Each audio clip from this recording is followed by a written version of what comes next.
আমি একা তো কিছু করতে পারবো না। সভাপতি সাহেব শেষ কথা যেটা বললেন, আমাকেই সব নেতৃত্ব দিয়ে সমাধান করতে হবে। আসলে ফাইন্যান্স মিনিস্টার একা কিছু করতে পারে না, সরকারও একা কিছু করতে পারে না। We believe in partnership and team work. We genuinely believe in partnership and team work. এটা ছাড়া কিন্তু অগ্রগতি করা সম্ভব হবে না। আমাদের কপাল হচ্ছে একটা ক্রাইসিস মোমেন্টে সবসময় ক্ষমতায় আসি।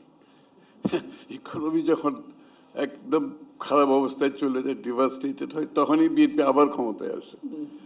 এই খারাপ সময়ে দায়িত্ব নিয়েও economy turn around again, because একটা কারণে, যে বিএনপির অ্যাকচুয়ালি ফাউন্ডিং ভ্যালু হচ্ছে যে প্রাইভেট সেক্টর লেড গ্রোথের যে যে প্রিন্সিপাল, যে নীতিমালা, যে দর্শন, এটা ওয়ার্ক করেছে বারবার বারবার ওয়ার্ক করেছে। আমরা যত কথাই বলি বিনিয়োগ ব্যতীত এখান থেকে বেরিয়ে আসার কোনো সুযোগ নাই। যে দেশের মধ্যে যদি বিনিয়োগ না হয় বিদেশিরা এখানে আসার জন্য যে ইনসেন্টিভ, যেটা যে তাদের যে কনফিডেন্স, সেটা হবে না। তাহলে বিনিয়োগের জন্য মূলত যে পরিবেশ দরকার, সেটা আমরা চেষ্টা করছি সেটা করার জন্য। কিছু কিছু বাধা এত ডিপ রুটেড, এখান থেকে বেরিয়ে আসার খুব সহজ কোনো কাজ নয় বর্তমান সরকারের জন্য। এটা বলাটা যত সহজ, বাস্তবায়ন অত সহজ নয়। That is also true. Energy সেক্টরের যে ইস্যুটা আসছে, সরকারের জন্য বিশাল একটা বড় প্রবলেম এটা। আমরা এতগুলো পলিসি দিচ্ছি, এতগুলো রিফর্ম করছি, এত ডিরেগুলেশন করছি, এবং প্রাইভেট সেক্টর ফ্রেন্ডলি যত কিছু দরকার আমরা সাপোর্ট দিচ্ছি, কিন্তু বিদ্যুৎ গ্যাসের সমস্যা তো আমরা তো একদিনে সমাধান করতে পারবো না। এটা তো আমরা একটা ইনহেরিট করেছি একটা প্রবলেম, এবং বিদ্যুৎ গ্যাস সমাধানের জন্য একটা সময়ের দরকার।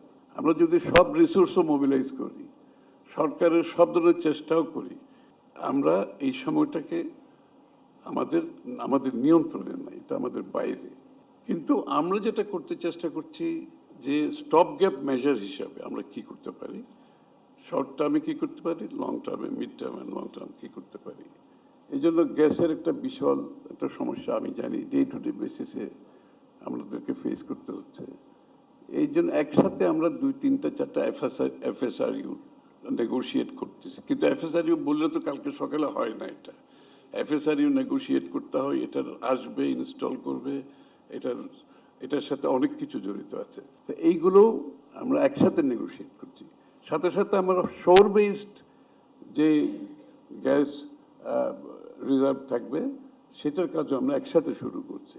ইকুয়ালি অয়েল আমরা প্রত্যেকটি এনার্জি সেক্টরে 3 মাসের রিজার্ভের জন্য এনশিওর করতে চাচ্ছি।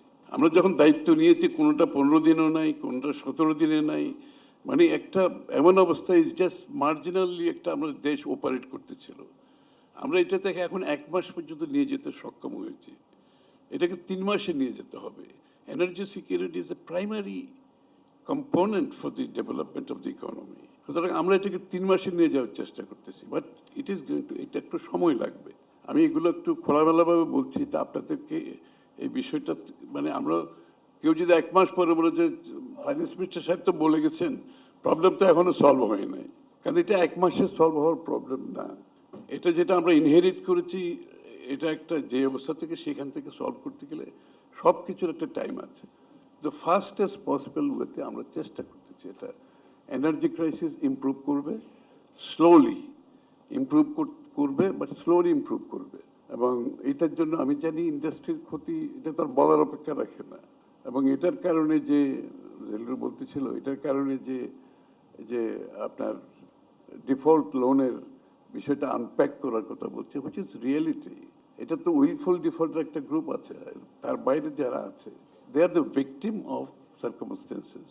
এই বিষয়টা কনসিডার করে আমরা কিন্তু বাংলাদেশ ব্যাংককে একটা প্যাকেজ দেওয়া হয়েছে, আপনারা জানেন সেটা। আমার মনে হয় এটা একটা সাহসী পদক্ষেপ, যে প্যাকেজটা দেওয়া হয়েছে, যে আপনি রিশিডিউল করবেন, একটা টাইম ফ্রেম দেওয়া হচ্ছে, একটা গ্রেস পিরিয়ড দেওয়া হচ্ছে এখান থেকে বেরিয়ে আসার জন্য।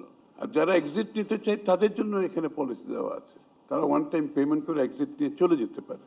আমরা এই পলিসিটা নিতে কি খুব কঠিন একটা বাধার সম্মুখীন হয়েছে। আমাদের মাইন্ডসেট হচ্ছে ব্যাংকারদের, মাহবুব চলে গেছে নাকি, ব্যাংকারদের একটা মাইন্ডসেট আছে না এতগুলো সুদ মাফ করে তো ব্যাংকের বিরাট ক্ষতি হয়ে যাবে, কিন্তু ব্যাংক যে এই টাকা জীবনে পাবে না সেটা তাদের মাথায় ঢুকছে না। ও তার ব্যালেন্স শিটে থাকবে, but he will never get this money ever. তাহলে হোয়াই খামাখা একদিকে যে ব্যালেন্স শিট ইজ মিসরিপ্রেজেন্ট করতেছে কমপ্লিটলি, অন্যদিকে যেটা হচ্ছে না ব্যাংক টাকা পাচ্ছে না ব্যবসায়ী বেরোতে পারছে না, ব্যবসা করতে পারছে। এই জন্য এই প্যাকেজটা আমরা দিয়েছি with much resistance from the sector. তারা দিতে চায় না এটা, তারা মনে করে এটা তাদের ব্যালেন্স শিটে। আরে এটা বাদ দিলে তোমার তো লিকুইডিটি বাড়ছে। এখন যে লিকুইডিটি সাভার যে ওরা যে সেটেল করতে পারে, লিকুইডিটি বাড়ছে, ইউ ক্যান রিল্যান্ড এগেইন, আপনি আবার সেখান থেকে আর্ন করতে পারবেন। অ্যান্ড ব্যালেন্স শিটটা ক্লিন করা প্রয়োজন। তো রিয়েল ব্যালেন্স শিট তো আমাকে যেতে হবে, আমি ব্যালেন্স শিটটা ক্লিন করতে হবে। সো দিস প্যাকেজ 1 তারিখ থেকে it will be rolled out, September 1 তারিখ থেকে উইল বি রোলড আউট। আপনারা যারা আছেন আমি মেসেজটা ক্লিয়ার করে দিচ্ছি, please work with your banks. এই প্যাকেজের মধ্যে যারা এলিজিবল তারা যদি বাধাগ্রস্ত হয়, it is a clear message, we are going to roll out from the 1st of September. This is one. Secondly হচ্ছে স্মল ক্ষুদ্র এবং মাঝারি শিল্পের যারা আছে, এটা Dhaka chamber of commerce is basically I think represented by small medium industry. এই জায়গায় আমরা একটা প্যাকেজ দিয়েছি। এই প্যাকেজটা 60,000 crore 60,000 কোটি টাকার একটা প্যাকেজ দেওয়া হয়েছে। আমি জানি এগেইন এই প্যাকেজের ব্যবহার কিভাবে হবে এটা নিয়ে অনেক প্রশ্ন আছে। আমাদের কালচারালি এগুলো মিসইউজ হয়েছে, ট্রেডিশনালি এগুলো মিসইউজ হয়েছে, এগুলো ব্যক্তিগত ইনফ্লুয়েন্সে হয়েছে। পৃষ্ঠপোষকতার একটা ইকোনমি যখন ছিল, প্যাট্রোনাইজড ইকোনমি যখন থাকবে, এইগুলো মিসইউজ হতেই থাকবে। But this government I can assure you এখানে কোনো ইন্টারফিয়ারেন্স, আমরা কিন্তু কোনো ইন্টারফিয়ারেন্সের সুযোগ রাখছি না এখানে। আমরা ফাইন্যান্সিয়াল সেক্টরে কোনো পলিটিক্যাল অ্যাপয়েন্টমেন্ট দেব না, ক্লিয়ারলি ওপেন ডিক্লেয়ার দিয়েছি আমরা, no political appointment in the financial sector. কারণ আমরা সেদিকে যেতে চাচ্ছি না।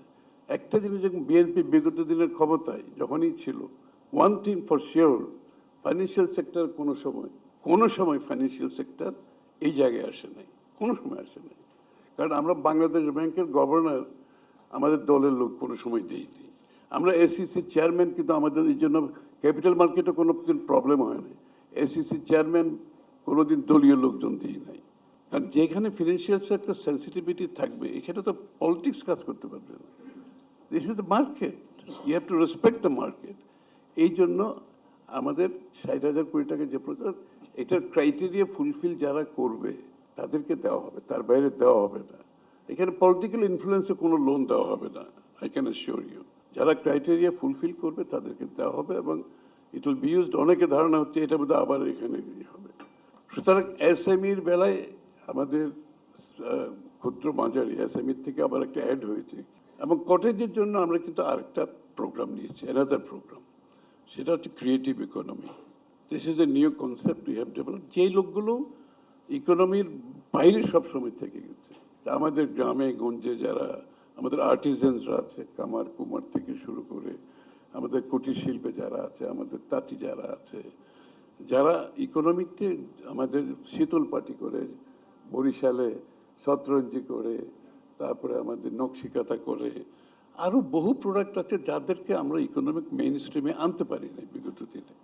সো উই হ্যাভ প্যাকেজড আমাদের sports economy. Sports is also an economy. আমাদের entertainment economy, theatre is an economy, film is an economy, music is an economy. আমরা কিন্তু এগুলোকে সবসময় বাইরে রাখছি, আমরা কোনো প্ল্যাটফর্ম দিই না, কোনো সাপোর্ট দিই না এগুলো গ্রো করার জন্য। এখন আমরা যেটা করছি সেটা আমরা এটার জন্য অলরেডি ইয়ারমার্ক করেছি, বাজেট করেছি, যে এদেরকে আমরা যেখানে যার ঋণের প্রয়োজন আছে তাদেরকে ঋণ দেওয়া হবে, যাদের স্কিলের দরকার আছে স্কিল দেওয়া হবে, যাদের ডিজাইনিং সাপোর্ট দরকার আছে তাদেরকে আমরা ডিজাইনিং সাপোর্ট দিচ্ছি। We have a pool of designers যারা এই সব কাজে, তাদেরকে ডিজাইনিং সাপোর্ট দেবে, ব্র্যান্ডিং দেবে, মার্কেটিং, অনলাইন, তারা যাতে যেভাবে বাইরে থেকে হচ্ছে ওয়ার্ল্ড ওয়াইড এখন, যে অনলাইনে তারা অ্যামাজন, ইবে, আলিবাবার মাধ্যমে তারা অনলাইন সেল করতে পারবে। এই সাপোর্ট পুরা প্যাকেজ সাপোর্ট আমরা তাদেরকে দিচ্ছি এই প্রোডাক্টগুলো। অন দি এন্টারটেনমেন্ট ইন্ডাস্ট্রি, বাংলাদেশের entertainment is good part of GDP. যেটা আমরা কোনো সময় কনসিডার, আমাদের জিডিপি বলতে আমরা সবসময় ভাবছি ইন্ডাস্ট্রিয়াল প্রোডাকশন জিডিপি, এইটা সেটাই, কিন্তু এটা যে জিডিপির একটা বিশাল অংশ, এটা আমরা কোনো সময় চিন্তা করি নাই, ক্রিয়েটিভ ইকোনমি। সুতরাং আমরা আমাদের থিয়েটার, আমরা বাংলাদেশিরা আমরা উই লাইক থিয়েটার, আমরা ফিল্ম পছন্দ করি, আমরা নাটক পছন্দ করি, আমরা মিউজিক পছন্দ, কিন্তু আমরা নেভার মনিটাইজড ইট, আমরা এটাকে কোনো সময় মনিটাইজ করি নাই। এখন আমরা যেটা করতে যাচ্ছি এই এরিয়াগুলোকে মনিটাইজ করার জন্য ইনভেস্টমেন্ট করতে চাচ্ছি। আমরা একটা ঢাকার বাইরে থিয়েটার ডিস্ট্রিক্ট করতে, লাইক লন্ডন থিয়েটার ডিস্ট্রিক্ট। আমরা যখন লন্ডনে আমরা যারা যাই, আমরা তো ওখানে থিয়েটার দেখতে যাই, 300 পাউন্ড দিয়ে টিকিট কিনে, তাও গায়ে লাগে না। তারপর ওখানে আবার you go for a drink, then আপনি ফাইন ডাইনিংয়ে যাচ্ছে, তারপরে ওখানে পাশে আবার ডিজাইনার শপে যাচ্ছে, আবার আর্ট গ্যালারিতে যাচ্ছে।